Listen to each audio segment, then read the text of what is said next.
Unwrap incredible Nikon deals at Rockbrook Camera. Save $400 on the versatile Nikon Z6 II full-frame camera. The Nikon Z6 II features 4K Ultra HD video and 24-megapixel sensor, perfect for high-quality images. Getting closer to your subject with Nikon Z lenses. On sale this week for up to $300 off. The best Nikon holiday camera deals and the local camera experts are at Rockbrook Camera. 1 block south of 168th and West Center in Omaha, 70th and Pioneers in Lincoln, and online at rockbrookcamera.com. Go Ford for your next truck or SUV and find an easier way to buy with Woodhouse Ford today and experience the convenience of buying with Woodhouse Ford. Save up to $13,000 off MSRP on a 2023 Ford F-150 XLT plus 3.9% APR for 60 months with approved credit. $299 doc fee due at signing. Security deposit waived. Expires 1/02/2024. The Signal Oil Program, The Whistler.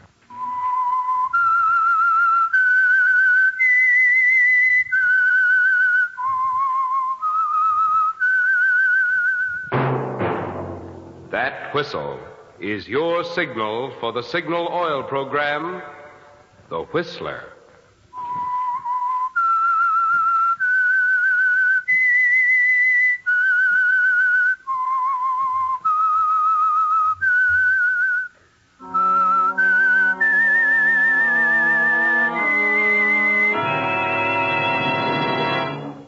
I am the Whistler, and I know many things, for I walk by night.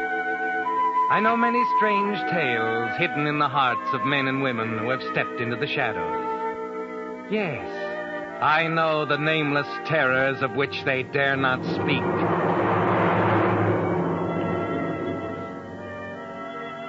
Yes, friends, it's time for the Signal Oil Program, The Whistler, rated tops in popularity for a longer period of time than any other West Coast program in radio history. And Signal gasoline is tops, too, tops in quality. It takes extra quality, you know, to give you extra mileage. And Signal is the famous Go Farther gasoline. So look for the Signal circle sign in yellow and black that identifies friendly dealer-owned Signal stations from Canada to Mexico. And now the Whistler's strange story. Decision.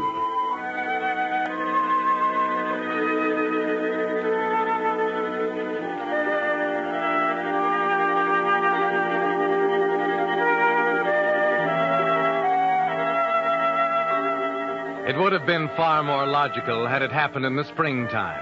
In April, perhaps, with the rhododendrons blooming in Golden Gate Park. The kids playing ball on the green lawns and the maple trees coming to life again.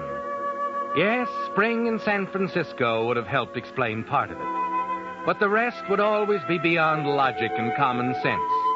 It wasn't springtime, it was November, with Christmas just around the corner.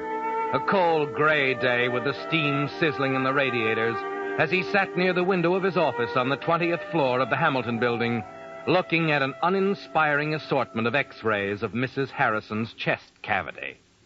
Excuse me, Dr. Evans. Oh, yes, Miss Carlton. Mrs. Harrison called again about the X-rays. Oh, there's nothing wrong with her heart. All she needs is some fresh air. Shall I tell her that? No, I suppose I'll have to find her a disease with 20 letters. Oh, I'll call her. And there was another call from a Mrs. John Cameron. Cameron? Can you see her today? Is it important? Well, she said so. Yes, they all do. All right, make it 12:30. What about lunch? I'll have to skip it. Mrs. Cameron's heart is undoubtedly more important than my lunch.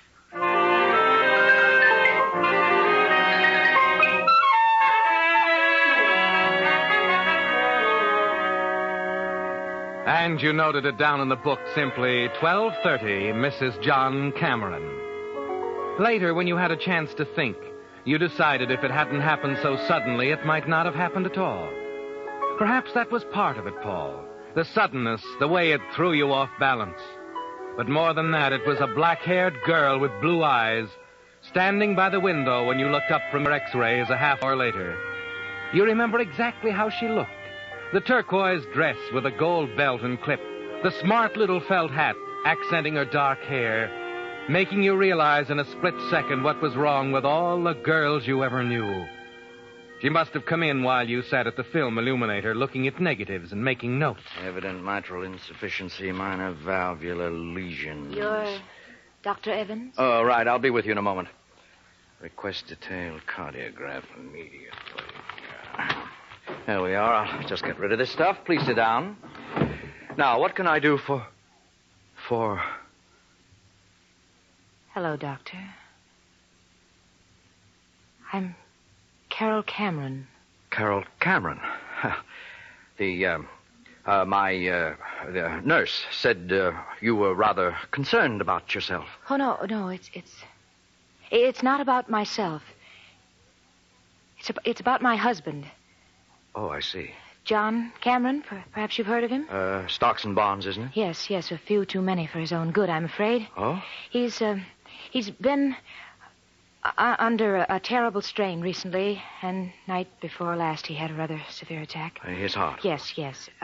Dr. Miles, our family physician, suggested that I see you about it. I see. Well, tell me, where is your husband now? At home, in bed. Mm-hmm. Didn't Dr. Miles recommend a hospital? Well, John's awfully unreasonable. He wouldn't hear of it. He insisted that he'd be up and around in a day or two. Well, that is unreasonable. You'll see him, Dr. Evans? Yes, of course. I'll be glad to. I'll do what I can.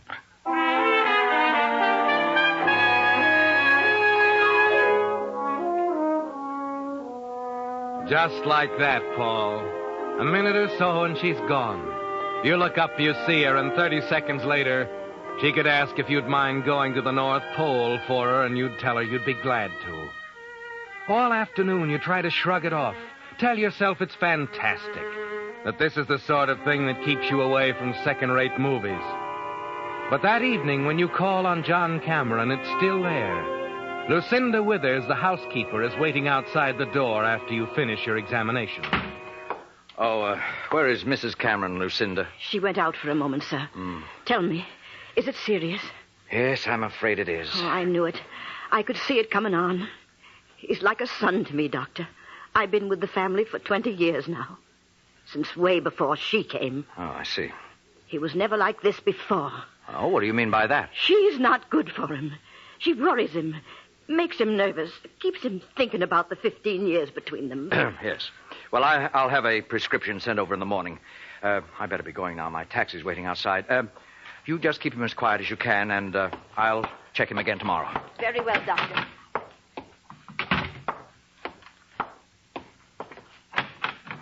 Oh, Dr. Evans. Oh. Just a minute. I wondered what happened to you.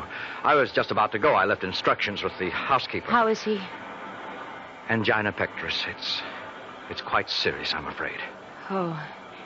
He hasn't been taking very good care of himself. He's got to now. I see. Well, must you go right away? Yes, I'm afraid I'd better. My taxi's waiting. Well, I thought it was waiting.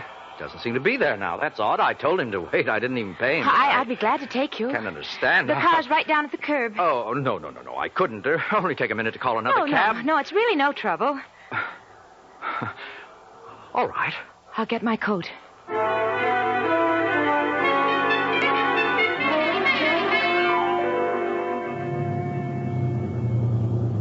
There you are, Doctor.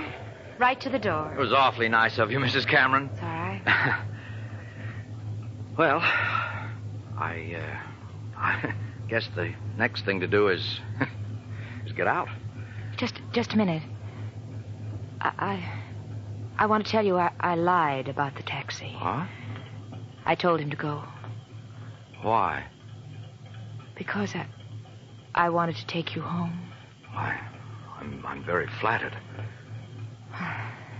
That's all. I just wanted to tell you. It's happened to you too, hasn't it? Oh, yes. Look, there's a friend of mine, a Dr. Andrews. He's an awfully good heart man. I'm sure he'll take the case. Please don't do that. What else can I do? It's only going to make it worse. I know, but you just can't throw away what's happened to us, can you? It'd be wrong to... It'd be wrong to do anything else, Carol. Is that what we're here for? To spend our lives looking for something that isn't there and then to suddenly find it? throw it away? Oh, please, Carol. Well, shall we forget it? I'll be around tomorrow with the prescription.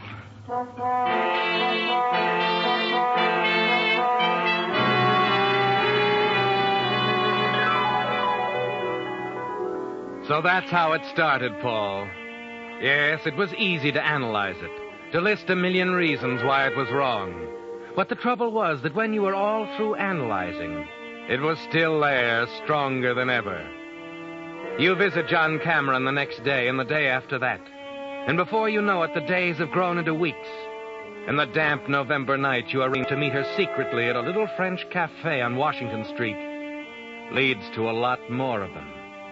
The two of you at the little corner table Henry reserves especially, not saying much, hardly realizing how the time has flown, that tomorrow is the day before Christmas.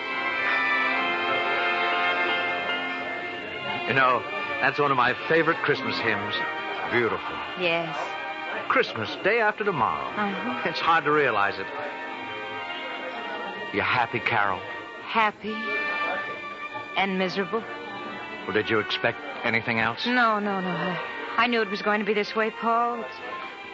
It's just that I feel so helpless, and I'm glad you came tonight, Carol, because I'm afraid this is going to be the last time. Oh, Paul. Don't you see how impossible it all is? We're both beating our heads against a stone wall. You're absolutely right, Carol. We are helpless. As I see it, the only thing we can do is try to be square with ourselves. Honestly, it just won't work any other way. No, I suppose not. John will probably hang on like this for years. Yes, he might if he's careful. You know, Paul, it's terrible to feel this way. What way? I just can't help it, Paul. I almost wish he'd... No. It's true. Carol. It's true. I never loved him, Paul. My family thought he'd be good for me. I didn't want any part of it. I know, my dear. You don't have to tell me. He's unhappy, and he's sick, and he's miserable, and it'll always be that way. Why should he Please, live? Carol. Now, this is going to be the last time. I mean it. I can get Dr. Andrews on the case next week. Oh, no. Look at me. Carol. Oh, it's going to work out somehow. The right way. Will you believe that? All right, Paul. If you say so.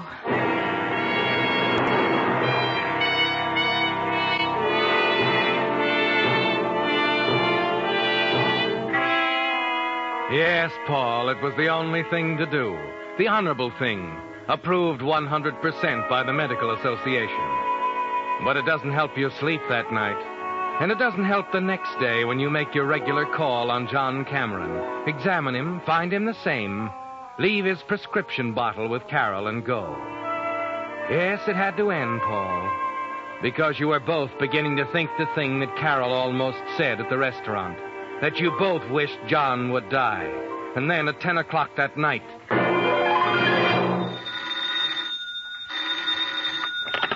Hello? Dr. Evans. Yes? You must come at once, Doctor. Mr. Cameron's had an attack. I'll be right over, Lucinda. Now listen carefully. There's a bottle of amyl nitrate in the medicine cabinet in the bathroom. Break up a tablet in a handkerchief and make him inhale it. Is that clear? It's too late for that, Doctor. I'm afraid he's dead.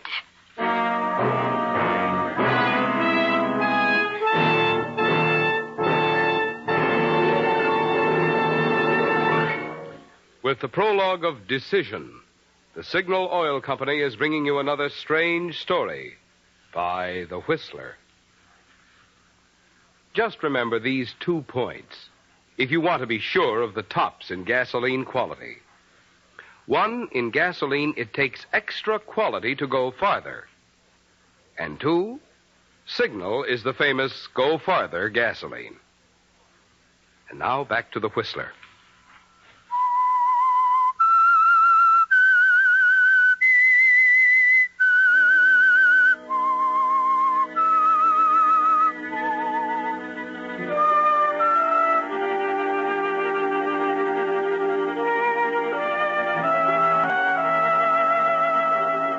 So it finally happened, Paul. John Cameron is dead. But it hasn't affected you as you thought it would. There was something so sudden about it. It happened so soon after you and Carol had decided to call it off. After she'd almost said what you'd both been thinking. Yes, there's something wrong with it. It just feels wrong. That's why after you've examined him, you turn to Lucinda. Lucinda, Yes, Doctor. you were here when it happened. Yes. Mrs. Cameron had given him his medicine and gone to bed. I heard him call. Yes. What happened then? He'd been violently sick. Said his throat was burning. Throat was burnt. Well, you must be mistaken. No, sir. And he was all doubled up with cramps. You're wrong. You must be. It's the truth, sir. Did you give him anything? No. It was my night out, and I'd only just come I in see. when... Excuse me a minute.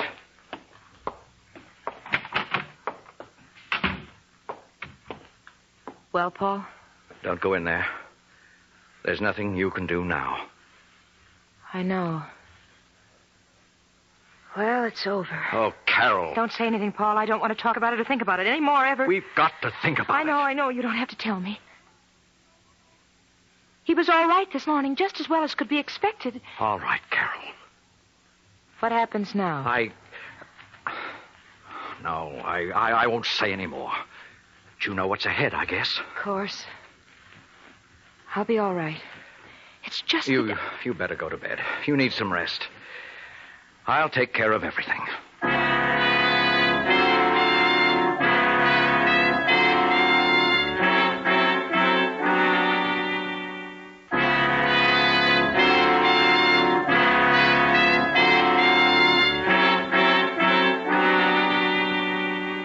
It's almost midnight when you get back to the office and take the prescription bottle out of your pocket.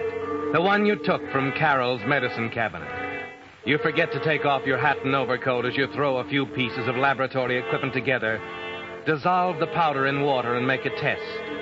A very simple test. Thiocyanin. I knew it.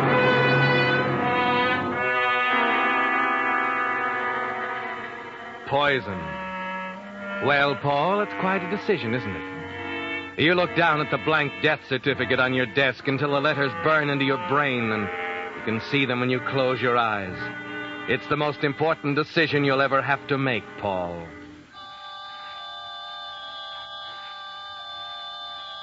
Is that what we're here for? To spend our lives looking for something that isn't there and then to suddenly find it? Throw it away?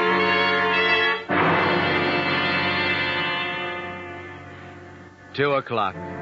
3. 4. All you can do is sit and stare at the desk, trying to think it through. Your medical certificate's on one wall, the Hippocratic Oath in a neat black frame on the other. 6 o'clock. 7. 8. And then your nurse arrives. Well, Doctor, you've been here all night. Yes. It's Cameron. He's dead. Well, it was only a matter of time. Yes, I guess it was. I'll make out the certificate. Death from natural causes, angina pectoris acute. Yes, Doctor? Oh, nothing.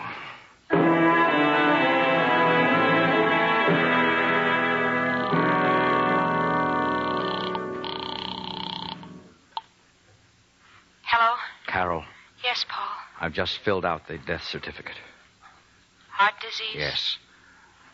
Do you think they'll investigate? You've got to be careful, awfully careful. I will. Poison isn't easy to cover up, Carol. They'll find it in a second if they ever get suspicious. Now, listen. I'll send the certificate over this morning.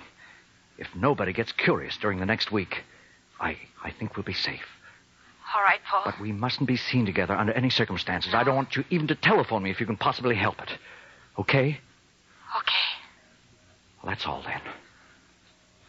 Good luck, darling.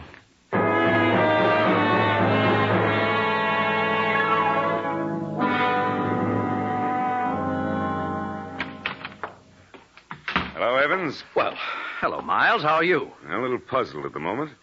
Thought I'd drop in for a minute. I certainly have a chair. Thanks. It's about Cameron. I've had a rather distressing experience. Oh? I've been their family doctor for some time, of course. I didn't know Mrs. Cameron before she married John some years ago, but I've always thought her a rather charming person. Well, she seems to be. Yes. You know her pretty well, Paul? Oh, well, naturally, in attending her husband. Yeah, of course. Do you think she's a woman of character?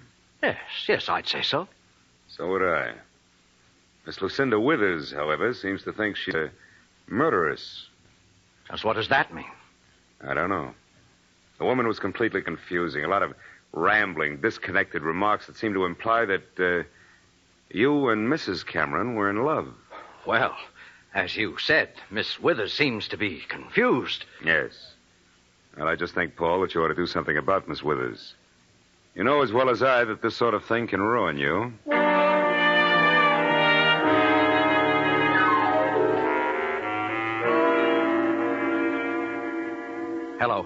Hello, Carol. Yes. Listen, darling. You've got to get Withers out of town. Yeah, I know it'll make it look worse, but it's the only thing we can do. Now, where's her family? Idaho. Well, that's good. Tell her she needs a rest, anything. I know it sounds crazy, but it's better than sitting around waiting for the axe to fall. Well, that's it. Good luck, darling.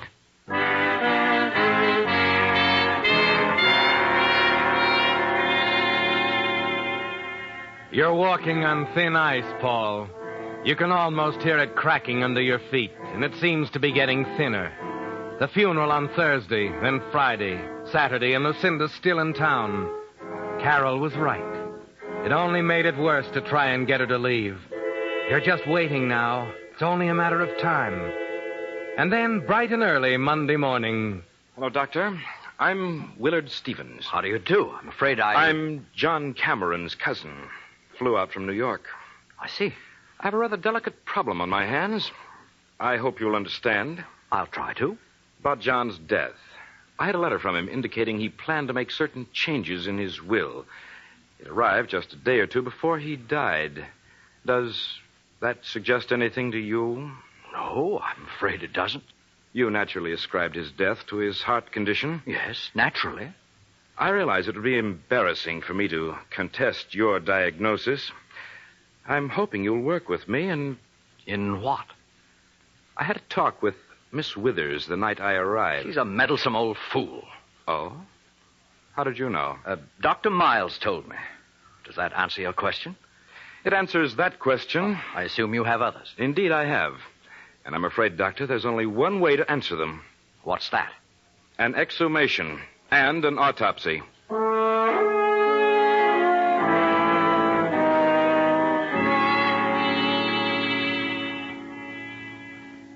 So that's it, Paul. It's all over, isn't it? The autopsy will undoubtedly be tomorrow, and after that, of course, there'll be a trial. The next decision is easy, isn't it? It would be useless to try and run away. It would never lead to anything. You and Carol could never find happiness with an axe hanging over your heads. So the next day, during the autopsy, you sit at home quietly in the chair by the phone, waiting for it to ring. Hello? Hello, darling. Oh, is the autopsy over? Yes. They're waiting downstairs to take me to the coroner's office for the report now. Listen to me. Paul, would you do me a favor? Anything, Carol. Will you leave? Now? Leave? What do you mean? Look, if it's going to happen, there's no reason for it happening to both of us. That's about the most ridiculous thing you ever said. Oh, Paul, please listen Go with them, Carol. I'll be down there in an hour. But it's... Carol, there's only one thing in the world right now. And when that's gone, I don't want to be here anymore. I hoped you'd say that. You keep your chin up, darling. I'll see you in an hour.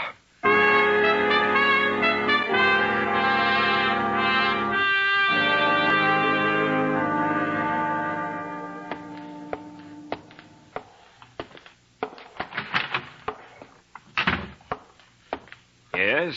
I'm Dr. Evans. Oh, yes. This way. All right, Lieutenant. There he is. Just a minute, Miss Withers. Make him admit it. He's in love with her. It's been going on I said just a minute. How about that, Doctor? It's written all over his face. He's in love with her. All right. I am in love with Mrs. Cameron. So what?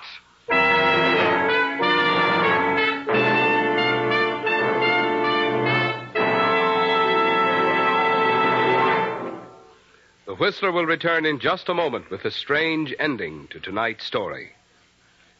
Meantime, all of the people in the Signal Oil Company, as well as signal dealers, and we of the Whistler cast, wish you a very Merry Christmas and a new year brimful of good health, good cheer, good luck. And now back to the Whistler.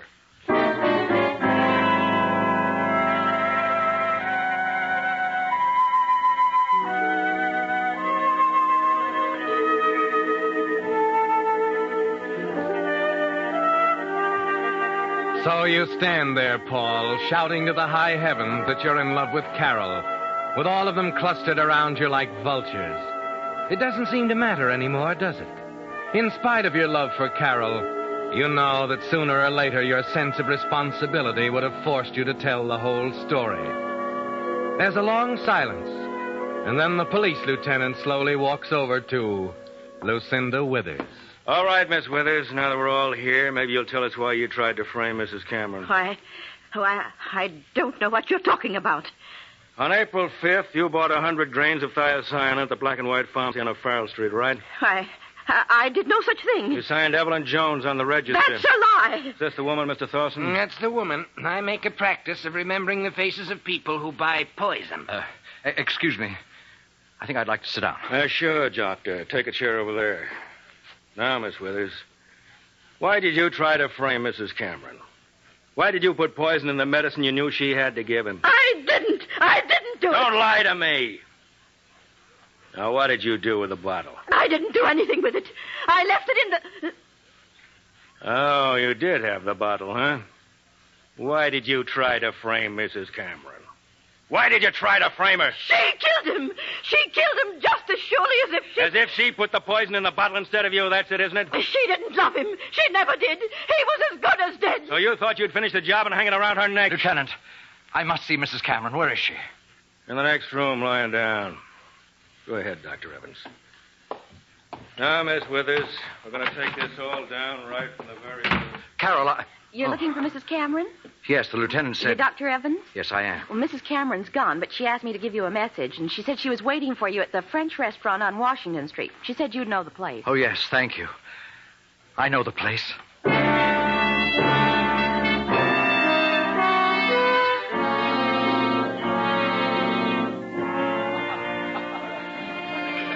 Carol. Oh, Paul. Carol. Oh, please sit down, Paul. Here it is, the same table, as before. And we said it would never happen again. Yes, the nerve of us, saying what will and won't happen. We were fools, Paul. I was the fool, thinking all the time that you'd killed him. I know, but you had every reason when I think how I acted after it happened, but I thought it was you. You gave me his prescription that morning, and an hour after I gave it to him, he was dead. We were both wrong. It was Lucinda who killed him. She thinks she did. They say they'll have a better case against her if they let her confess it first before they tell her. Tell her what? Paul, when you brought the new prescription that morning, the old bottle was still half full. And that's the one she put the poison in. What? That's the way it happened, Paul. You see, darling, I used the new bottle the night he died.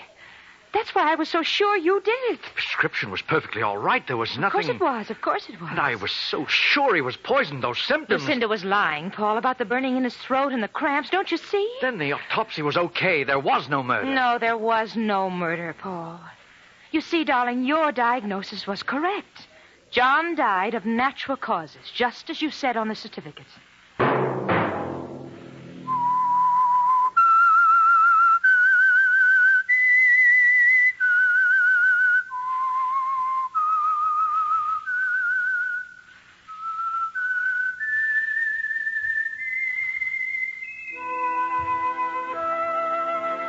Let that whistle be your signal for the Signal Oil program, The Whistler, each Wednesday night at this same time.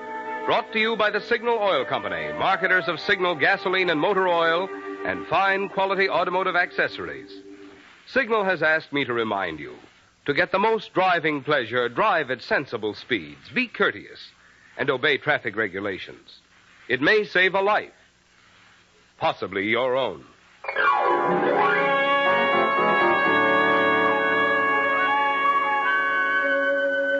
Featured in tonight's story were Kathy Lewis and Joseph Kearns. The Whistler was produced by George W. Allen, with story by Harold M. Swanton, music by Wilbur Hatch, and was transmitted to our troops overseas by the Armed Forces Radio Service. Next Wednesday, for a full hour of mystery over most of these stations, tune in a half hour earlier. Enjoy The Saint as well as The Whistler. This is Marvin Miller speaking. This is CBS, the Columbia Broadcasting System.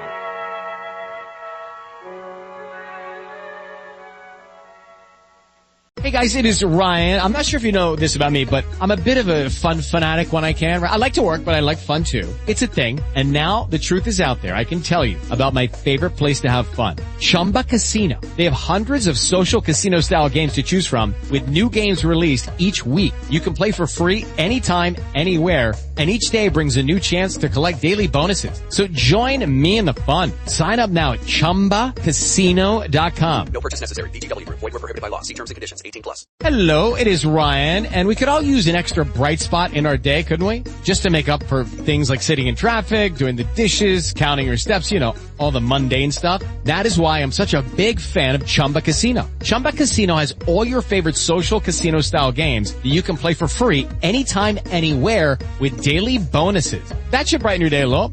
Actually, a lot. So sign up now at ChumbaCasino.com. That's ChumbaCasino.com. No purchase necessary. VGW. Void where prohibited by law. See terms and conditions. 18+.